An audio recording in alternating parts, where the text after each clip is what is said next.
Welcome to Suduthanni. இன்னைக்கு நம்ம வீடியோவில் கேரளா ஸ்டைலில் ஒரு சூப்பரான ரெசிபி தான் பார்க்க போகிறோம். பைனாப்பிள் புளிசேரி எப்படி பண்ணுறதுன்னு பார்க்கலாம். இது அப்படியே பச்சடி மாதிரி தான் நம்ம பண்ண போகிறோம். ஃப்ரூட் வச்சு பச்சடியான்னு எல்லாருமே ஒரு கொஷினோட தான் பார்ப்பாங்க. ஆனால் இந்த ரெசிபி அதுக்கு ஒரு பதிலாக இருக்கும். அவ்வளோ சூப்பரான ஒரு கேரளா ஸ்டைல் ரெசிபி இது. இதோட இன்க்ரீடியன்ஸை நான் டிஸ்கிரிப்ஷன் பாக்ஸில் கொடுக்குறேன். இப்போ வாங்க சேர்ந்து சமைக்கலாம். ஃபர்ஸ்ட் இதுக்கு ஒரு பவுலில் 1/2 கப் தேங்காய் துருவல் சேர்த்துக்கலாம். இதில் 1 டீஸ்பூன் சீரகம் சேர்த்து கொஞ்சமாக தண்ணி சேர்த்து நல்லா அரைச்சி எடுத்துக்கோங்க. இது தனியாக வச்சிடலாம். அடுத்து ஒரு கடாயில் 1 கப் பைனாப்பிள் இந்த மாதிரி குட்டியாக க்யூப்ஸாக கட் பண்ணி சேர்த்துக்கலாம். அதோட 1/4 டீஸ்பூன் மஞ்சள் தூள், 1/2 டீஸ்பூன் மிளகாய் தூள், 1/2 டீஸ்பூன் உப்பு, 2 பச்சை மிளகாய், 1 கொத்து கருவேப்பிலை சேர்த்துட்டு இதோட 1 கப் தண்ணியும் சேர்த்துக்கலாம். சேர்த்துட்டு நல்லா மிக்ஸ் பண்ணி விட்டுட்டு அடுப்பை ஆன் பண்ணிடுங்க. இது நல்லா கொதித்து வரட்டும். இந்த தண்ணியிலே இந்த பைனாப்பிள் நல்லா வெந்துடும். சில பேர் குக்கர்லேயும் 2 விசில் வைப்பாங்க, அந்த மாதிரியும் வைக்கலாம். நான் இன்றைக்கி இதை கடாயில் பண்ணுறேன். நல்லா கொதிக்கட்டும். இதை அப்படியே விட்டுருங்க. இப்போ தண்ணி பார்த்திங்கன்னா நல்லா வத்திருச்சு. பைனாப்பிளும் நல்லா வெந்துருச்சு. எடுத்து பார்த்திங்கன்னா நல்லா வெந்திருக்கணும். இந்த மாதிரி நல்லா ரெடியானதுக்கப்புறமா இதில் நம்ம அரைச்சி வச்சுருக்க தேங்காய் பேஸ்ட்டு சேர்த்துக்கலாம்.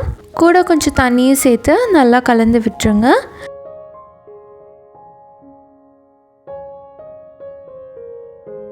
தேங்காய் பேஸ்ட்டு சேர்த்ததுக்கப்புறமா இது ரொம்ப நேரம் கொதிக்கணுன்ட்டு இல்லை, ஒரு கொதி வந்துச்சுனாலே போதும்.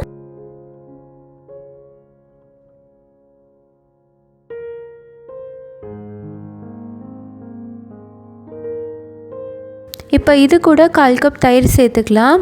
புளிப்பு இல்லாத தயிராக சேர்த்துக்கோங்க. சேர்த்துட்டு நல்லா மிக்ஸ் பண்ணிக்கலாம்.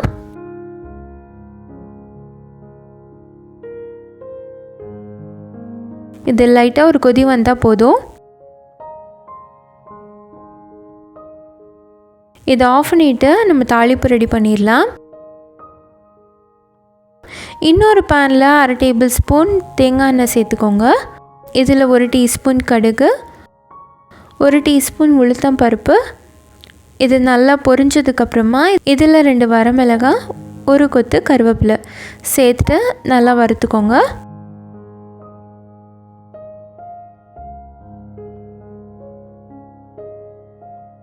இதை அப்படியே இந்த தாளிப்பை அப்படியே அதோட சேர்த்துடலாம்.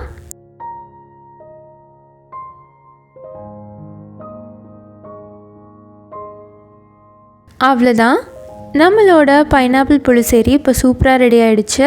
இது ரொம்ப ஒரு அன்காமனான டிஷ், ஆனால் கண்டிப்பாக அதை நம்ம காமன் ஆக்கணும். ஏன்னா அவ்வளோ சூப்பராக இருக்கும். இது ஓணம் சத்யாலலாம் இது ஒன் ஆஃப் த ரெசிபீஸாக இருக்கும்.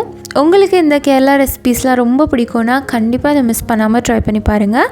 இந்த வீடியோ உங்களுக்கு பிடிச்சிருந்தால் லைக் பண்ணுங்கள். சுடுதண்ணி சேனலை சப்ஸ்கிரைப் பண்ணுங்கள். தேங்க்யூ.